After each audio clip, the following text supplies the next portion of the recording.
lunch? Did the kids all get to eat? You ate? We have to feed you, because you have great work to do in the world. We have to give you the strength that you need. Okay, I'm ready. Huh? Okay. Some of the things that you see, the grown-ups in the room have already seen some of it, but I am going to give you a little more background because as there's a good reason why my district called me OCIW. They never called me DG during my governor year. If you look at my governor tag, it says OCIW Deepa Willingham. Even Evanston called me OCIW. I don't understand why. But anyway, you have to be a little bit crazy to do some of the things that I've undertaken to do. But I want to give you a little background of why I got started in this path. As I told you yesterday, I grew up with my mother telling me, finish the food on your plate because there are starving children outside the windows. My mother was also a very innovative woman at a time when India caste system was very bad, and this is the time when Gandhiji was trying to do away with untouchables. She did not believe in the caste system, and she had us three. We had an elderly couple raise us as children. For years we thought we called them Dadu and Dida, which means grandma and grandpa. For years we thought they were our true grandma and grandpa. They were our servants. But she taught us that no human being is beneath your dignity not to give them the respect that they deserve. So that's the background I grew up with. And it really bothered me that when I would come out of my father's compound and I'd go to the school where Sister Teresa was my teacher, that I saw many children not going to school, not eating, just laying in the sand and so on and so forth. So somehow or other, in my back of my head, I always thought that when I could, I would do something to change the lives of children like this.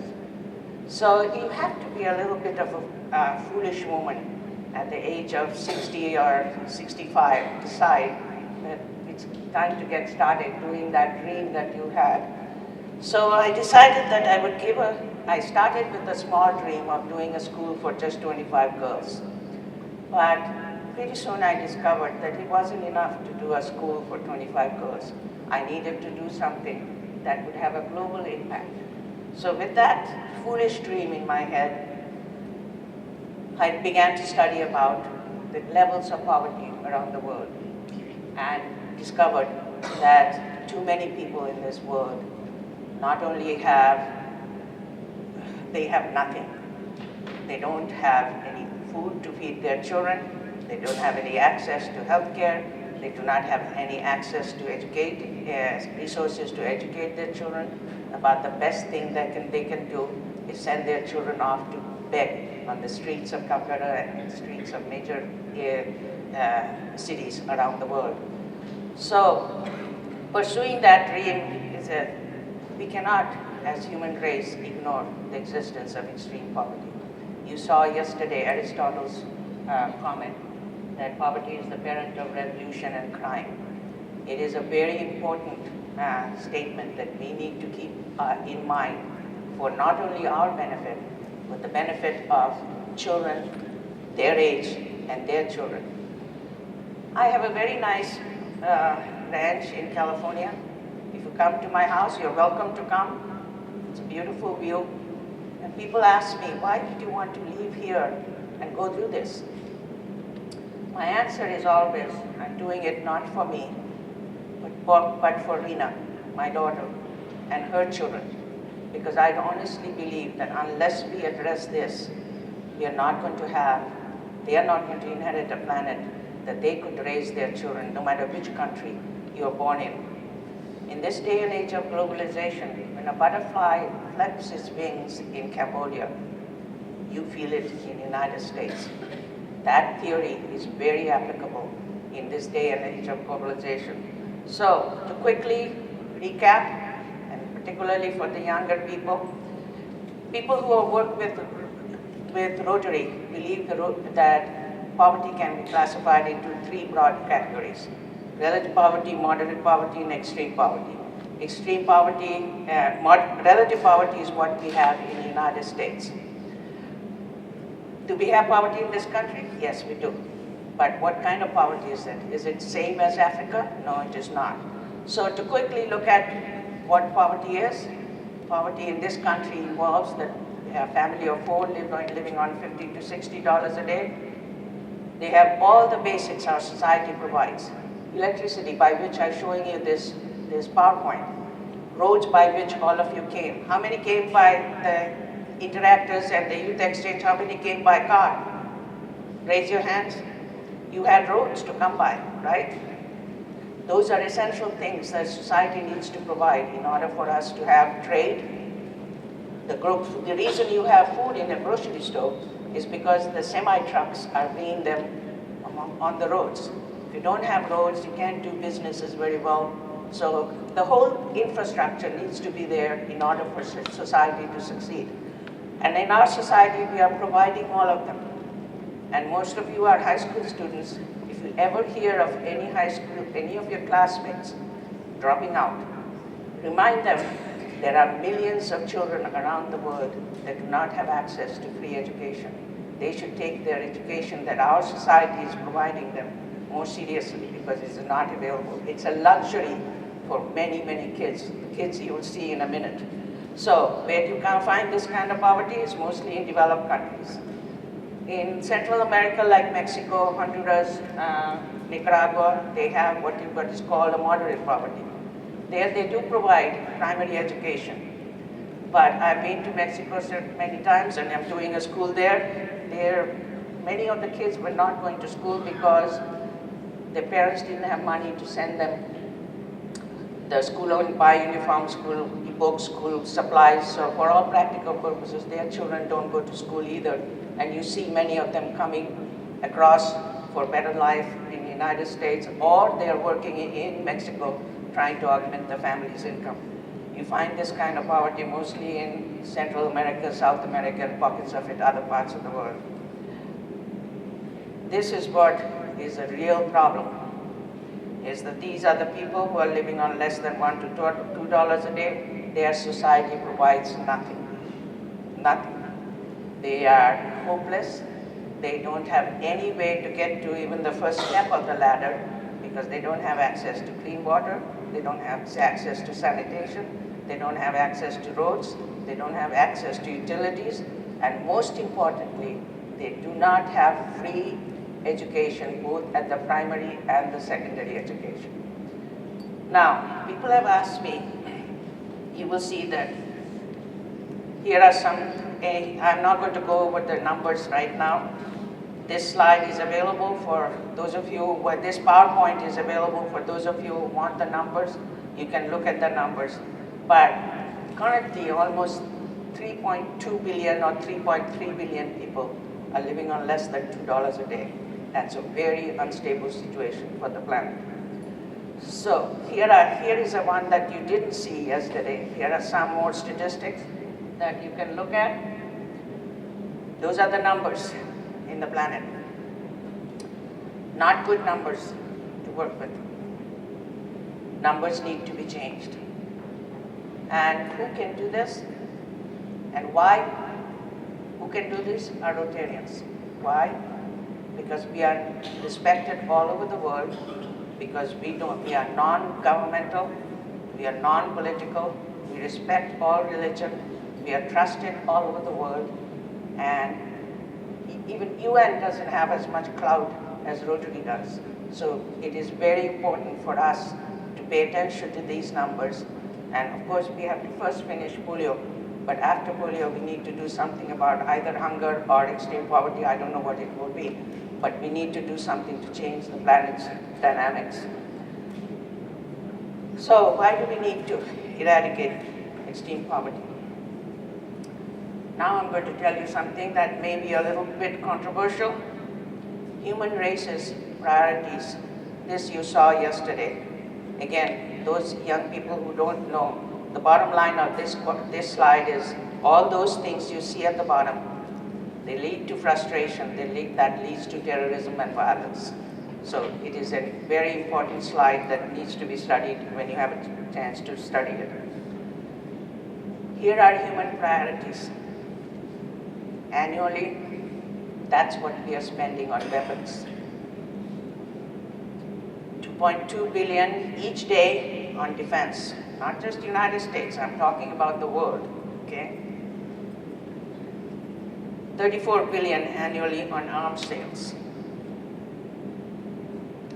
And UN and many other organizations have predicted this is what it will take for a period of 5 years to solve these problems. These are the numbers.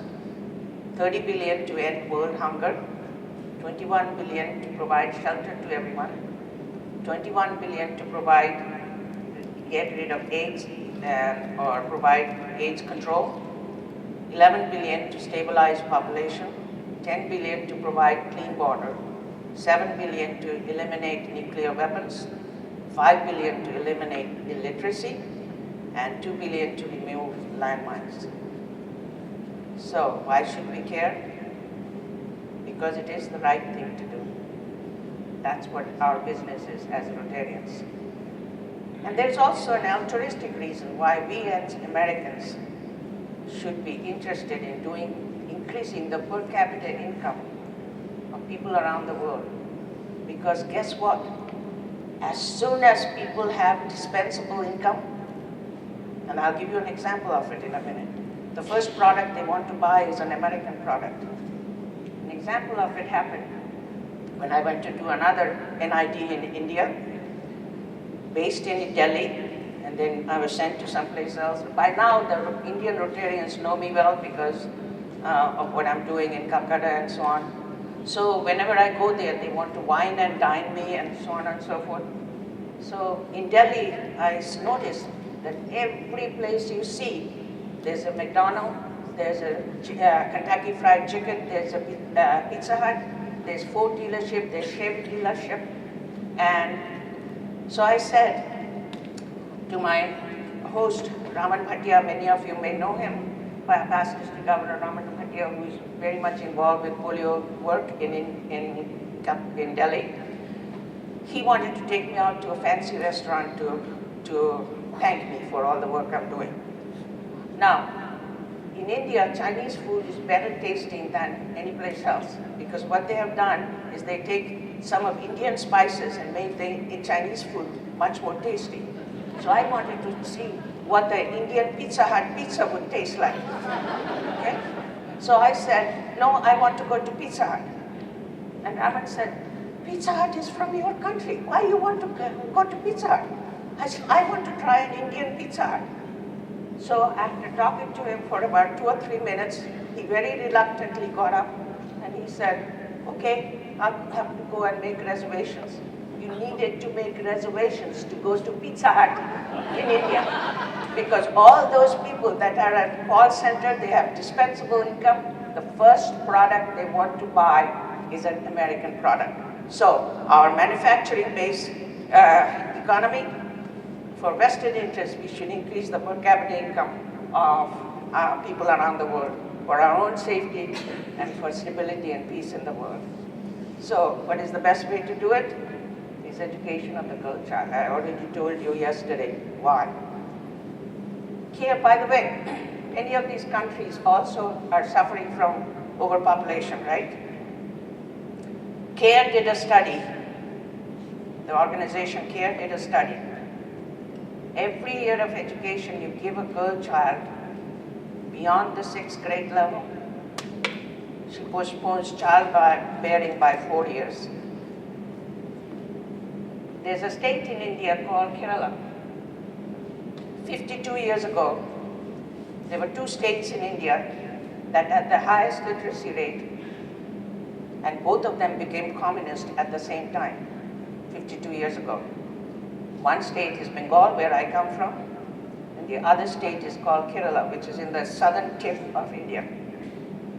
In Bengal, communism achieved nothing except strikes, all kinds of trouble, achieved nothing. Finally, the Communist Party has been thrown out of Bengal. But Kerala is still communist. But 52 years ago, the chief minister, which is the equivalent of governor in our country, the chief minister decided to take some of the state funds and offer free primary and secondary education, particularly to girls in rural area in Kerala. Guess what? In these 50 years, their birth rate is less than the United States. They have the World Bank's best loan payback system. They have the highest increase in middle class. So much so that UN calls it the Kerala effect. So just in 50 years, the entire state has changed. You can achieve this in a very short time, just by focusing on girls and women. So here is the director of care says, studies show that every extra year of education reduces a woman's fertility rate, decreases infant, child, and maternal health, increases the age at which the woman bears her first child, and raises her family income. Every parameter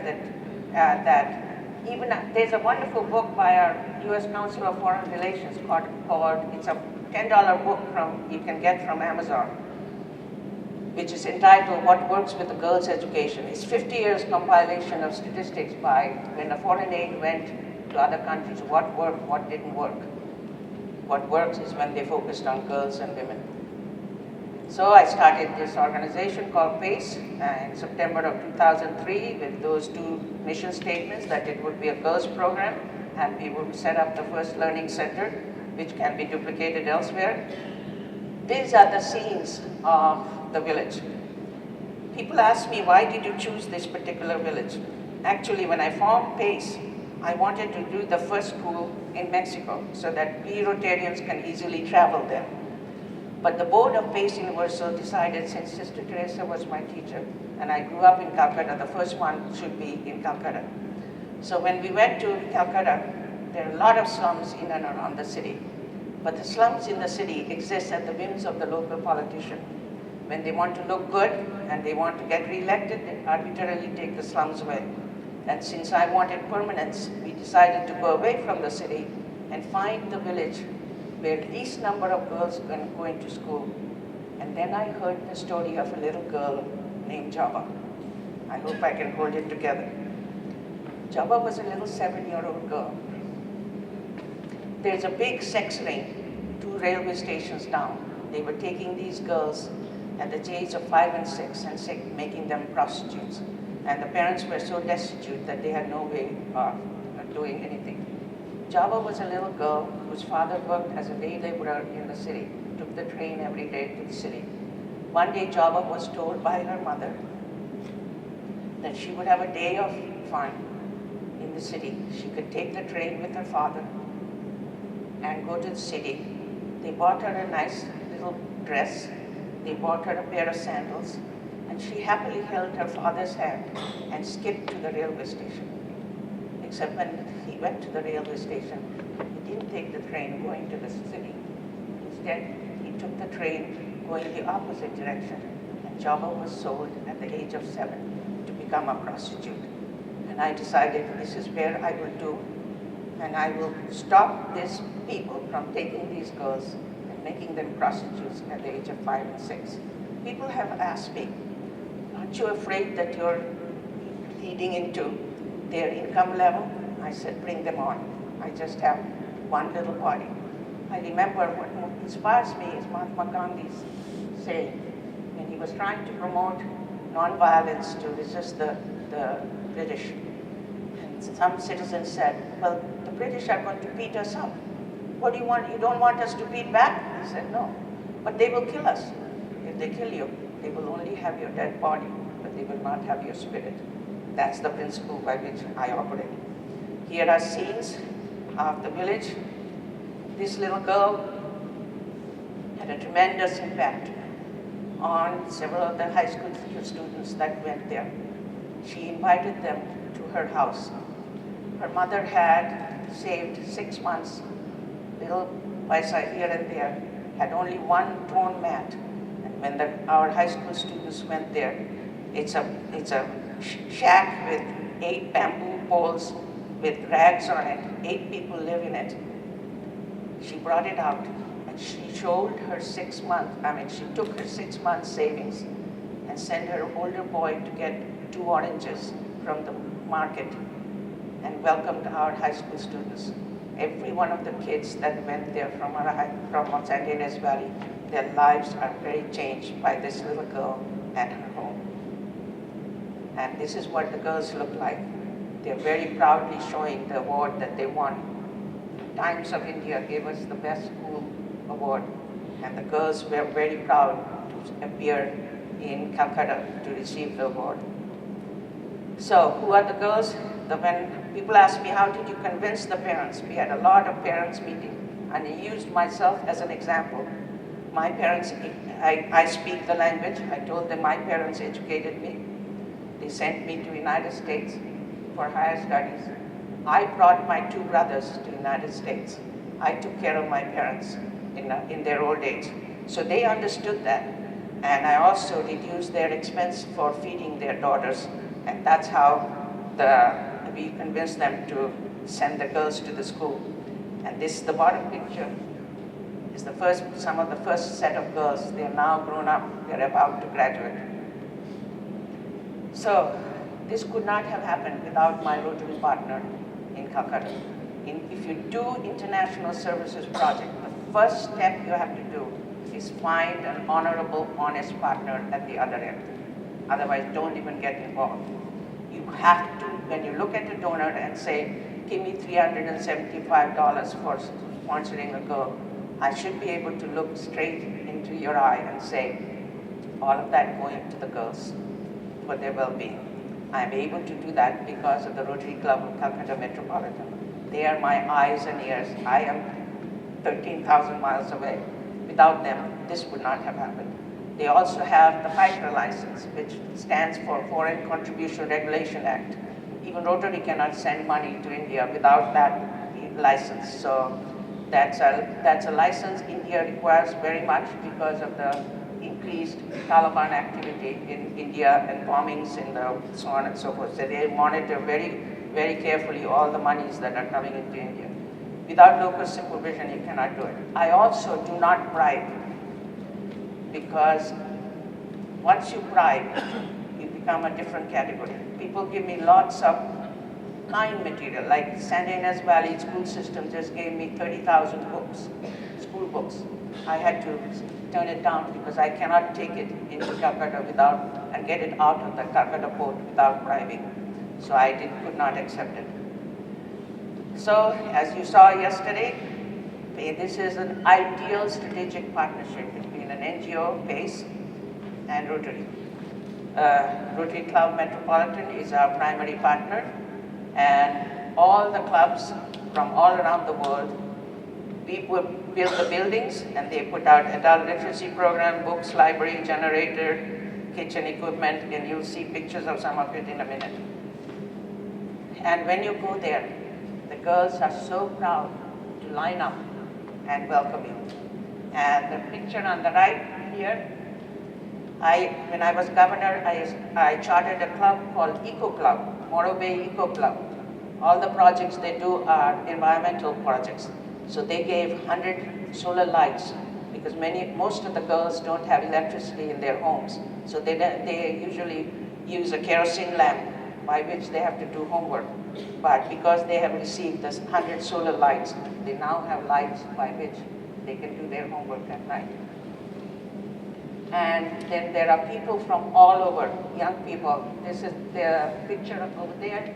She is a very famous UK model, and she has adopted the school as her primary support. She goes there twice a year, and she's sponsoring 5 girls. So it's become quite a prominent site for people from all over. And can you imagine village girls participating in sports in a rural village?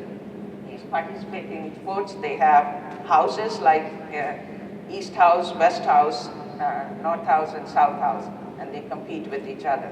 When we first did the playground, they didn't know how to use the playground equipment because they never seen a swing in their life. So we had to show them how to use the swing. Here is a model kitchen that Sylvia Whitlock's district did. Sylvia Whitlock is the lady that's responsible for women in Rotary. She's on the PACE board. Her district, during her governor year, gave us a grant that gives this commercial kitchen. And the girls you should see how much they can eat. Oh my God, their plates are full of rice like this. I don't know where they put it in their tiny bodies, but they eat. And you know the movie Best Exotic Marigold Hotel? You remember the movie? They gave me an award. And with that award, we now have created a safe house. There are kids that need to be taken away from their families, or they are orphans, or they are about to be sold. So we are forming for the first time a residential facility that will keep the girls who are very high risk or the women who are very high risk away from their society. As I showed you, this girl on the top here, she came from the same background as these girls. She grew up as a beggar on the streets of Calcutta, and now she's in London, very successful. I don't know what business she does, but she's a multimillionaire.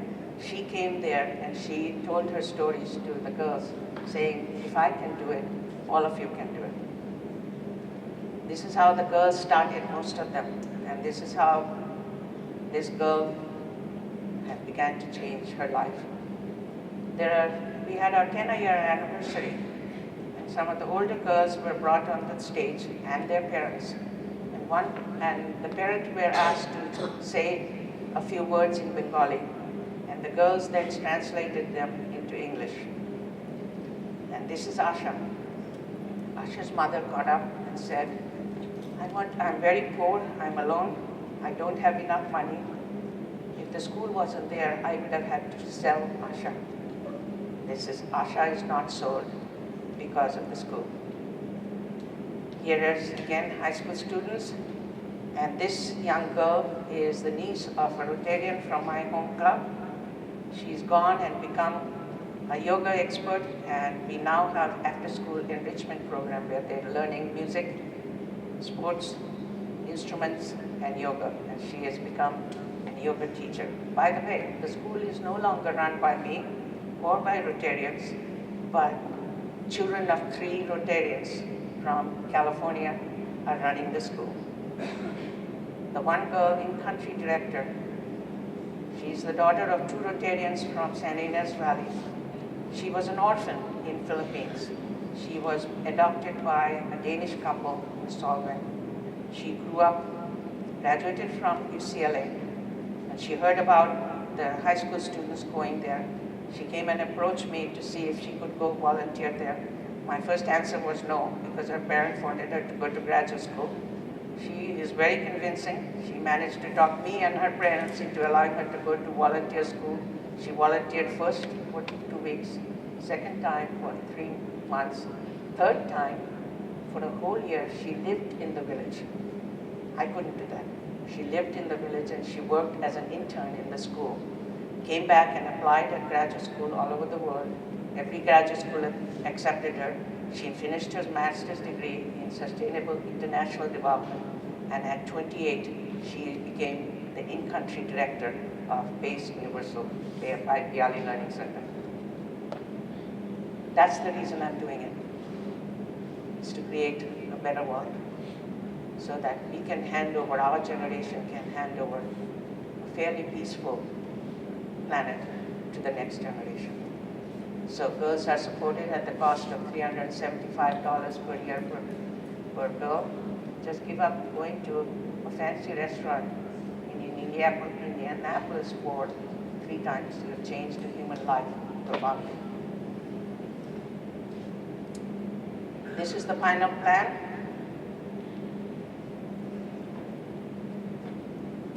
Which is this one. This building is done. This building is done. This building is done. We still have to do, this is the youth hostel, which we never planned on before. This is the second classroom. This is the classroom building, has 12 class. This is the second one. This will be the big vocational training center where the women will be doing spices. It will become a spice factory on the top floor, and the bottom floor will be a village bank, women-oriented village bank. So when this is all done, the model will be finished. We have write-up about how to duplicate it, so we can start duplicating it around the world. So this is the principle by which the duplication will happen. You stay in one community, you bring literacy, health, immunization, nutrition, village infrastructure, vocational training, and micro-lending, particular women-oriented micro-lending. This is the plant one in Mexico. These are not true Mexicans. These are native Indians that live in an island called Tijuana. They don't even speak Spanish, but the building is done, and the women cook for the children, and we are now about to set up a tourism business in that community so that that is done. Foolish women's dream. If I can do it, you can dream big. Have the courage to dream big in your age. If somebody says it cannot be done, believe in yourself. Believe in yourself, dream big. Look at me, I'm an old woman. Okay? If I can do it, all of you can do it. And we can together work together and change the planet and create this image. There's another fun video. Video can show now.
Thank you for listening, and namaste.